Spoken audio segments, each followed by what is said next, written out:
Миграционата политика не е лоша. Регионот го напуштаат масовно за само една година според официјалните податоци. Со документ и за секогаш одовде заминале 480 лица.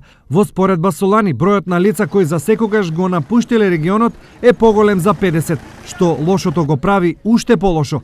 Најголем дел од нив се млади до 30 години со факултетски дипломи, што негативно влијае врз домашната економија. Претежно се иселуваат квалификувани млади луѓе, значи луѓе кои што достигнале одредени стручни знаења и во периодот кога треба да ги применуваат овде, тие ги применуваат во Скопје или не дај Боже во други градови па и надвор од републиката.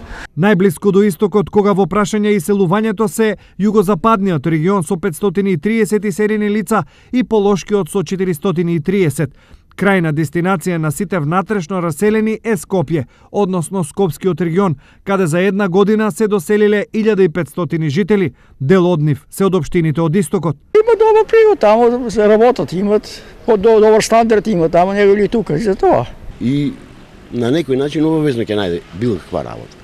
А додека кај нас нема шанси за работа. Во исто време, 220 жители од другите региони за една година се населиле во истокот, но бројот на иселени е за 260 поголем од бројот на доселени. Ова значи дека на ниво на регион, но и на државата и понатаму е лошо. Дополнително, на секој официјален иселен има најмалку уште тројца кои заминале, а никаде не се евидентирани. Најпосакувани дестинации за нов живот на овдешните млади и понатаму остануваат Америка, Германија, Италија и Словенија.